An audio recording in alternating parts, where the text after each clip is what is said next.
Heidi here from Rain Country. God is good all the time. And as promised, I have another granola recipe for you.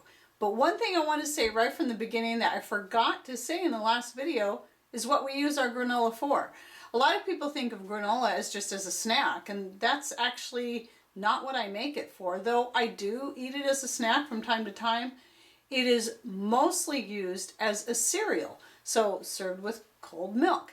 And that's why I got into making it, was to save money on cereals for when Mr. Rain likes to have some cold cereals from time to time, though I mostly like to cook him breakfast, like, you know, our own homemade hot cereal or some oatmeal, or most likely some beef bacon with eggs, or my homemade elk or beef sausage. And you can find some videos on that how I make our breakfast sausage. But today is about the granola and how we use it. It's just a frugal way for us to have some cold cereal. Another option is just simply taking some leftover cooked rice and serving it with milk and maybe a little bit of sugar or honey or whatever you prefer.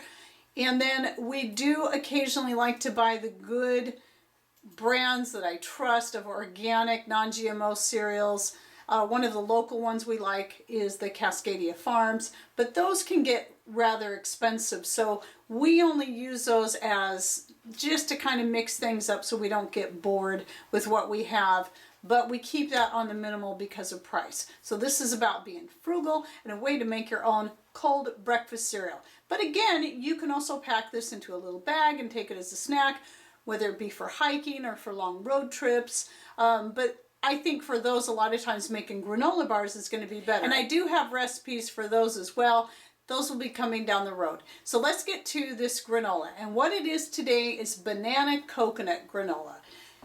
Okay, so the difference between this and my peanut butter granola is I'm only starting off with 4 cups of the oats. And then I'm going to add 2 cups of coconut. So this has a few more ingredients, is only slightly more complicated than the peanut butter one. And of course, mix that in evenly. And then some options to add would be, you know, for just the good health of them, are some seeds, like maybe about a 1/4 cup or so of hemp seed, a 1/4 cup or so of chia seed, and again of some poppy seeds. Now, I don't add the whole flax seed to this because it's not going to be soaked. You really, if you're going to use whole flax seeds, you need to soak them somehow.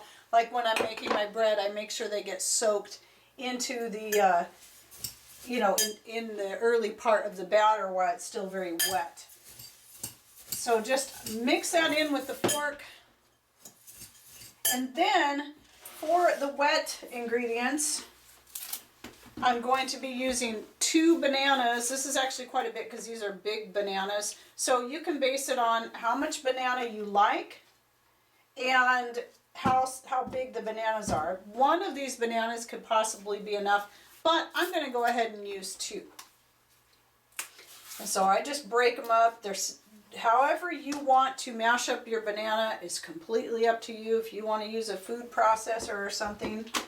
And of course the banana peels get thrown out into the garden because they make great compost.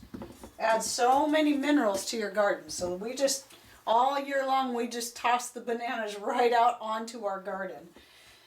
Sometimes I specifically put them at the base of different things, like whether it be my berry bushes or whatever I think needs those minerals the most. Okay, so how I like to do my banana is just put it right in the pan and then just take a fork or a knife and just kind of cut it up, mash it up.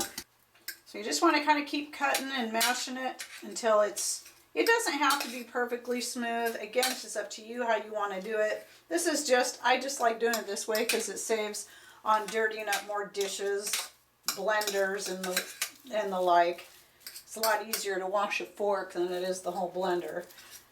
And what I find is when you start melting your ingredients together, you just you take your fork and you just keep mashing it as you go, and eventually those bananas will get pretty smooth. Obviously, the more ripe the banana is, the easier it is going to be to mash up. And actually, the more ripe the banana is, the healthier it is for you. And then what I have here is supposed to be a 1/2 cup of honey, but since I scooped out a little more than a half cup, I'll just put it all in. But I don't need as much honey in this as I do in the peanut butter one because I've got the banana in there, and that's going to add plenty of sugar to it as well, plenty of sweetness. So, but as I said, it looks like closer to 3/4 of a cup, so this will probably be a little on the sweeter side, especially since I'm using 2 bananas. And then the other thing that's going to make this different than the peanut butter one, and this is going to apply to most of your granolas, is using some kind of fat. And I prefer to use the unrefined coconut oil because of the flavor and the texture it adds to the granola. So I want a half cup, that should be pretty close to a half cup right there. And I'm going to put that right in with the mixture. And then I'm going to take this over to the wood stove and let these melt together, and I'm going to continue to mash the banana as I'm stirring this in there until it's all very smooth and easy to pour over my oats. Okay, so as you can see, I've got this I'm stirring this up as it's on the wood stove, or if you're doing this on a conventional stove top, just put your heat on low to medium and just make sure you're melting everything in. The whole idea is just to get it to mix well and then get your bananas mashed up as much as you can. But if you have lumps like that, I usually just leave them. I don't worry too much. All right, so now I'm going to go back into the kitchen and we'll pour this over the oats and the coconut. All right, back in the kitchen, I've got the oats, the seeds, and the coconut all blended well. And so now I'm just going to pour my mixture right over the top.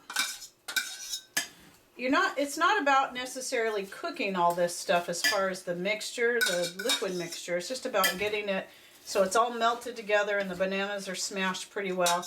And then you can just easily pour it over your oats and seeds and whatever else you have in there. And so then just take your big fork or your big spoon, whatever it is you prefer to use, and just mix it until everything is evenly coated. And then over here, I've got my stoneware baking pan that I love so much.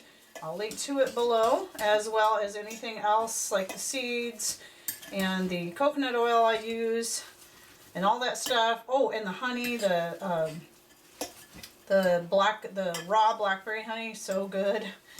And I'll link to all those in the description box. Don't forget to hit show more. And then what I'm going to do after I finish blending this is take this coconut oil that I got sitting on here and spread it around my pan.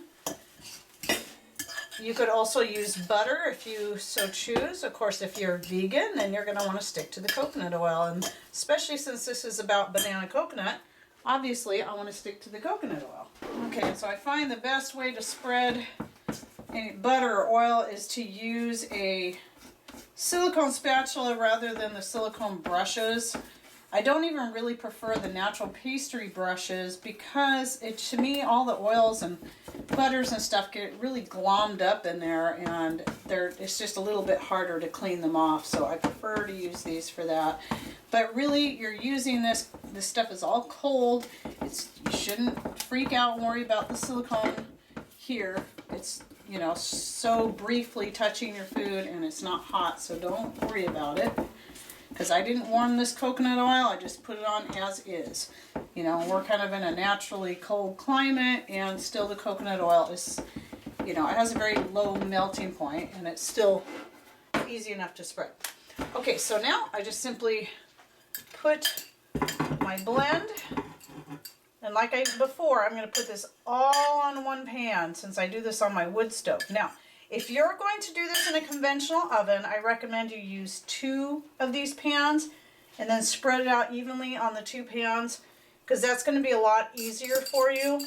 I don't have that much space on my wood stove, and I don't want to have to do this in 2 parts. So I prefer, because it just takes me longer to do it on there than it does in the conventional oven, and I have to keep a close eye on it. So I prefer to do it, just put it all on one pan. Now, if you want to see how I bake this on the wood stove, you can go ahead and watch my previous granola video, and I'll go ahead and link to it right up here on how I do the peanut butter granola, and I show a little bit on how I do that there. So conventional oven, 350 degrees for a half an hour total. At the halfway mark, about 15 minutes, you're going to want to check it and, you know, take a big spatula and then stir it, turn it over and stuff so it gets evenly browned. Now, doing this, like if you go watch out of the video on the wood stove, like I do it, you're going to want to keep an eye on it and keep stirring it and even keep turning your pan, because different parts of your wood stove top. If you don't have a cook stove, like we don't have a cook stove, we just have a regular wood stove for heating the house. That's what I do almost all of my cooking on.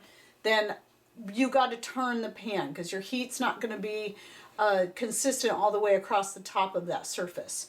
So please go watch that video if you're wanting to know the off-grid way of doing it. And then what I'm going to do is I'm going to go ahead and make this and not show the rest of the process since you can see it in the other video, but I will insert a picture of the finished product right here.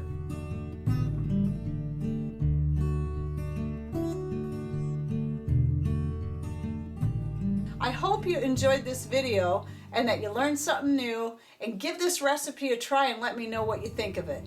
Thanks for watching. Take care and God bless.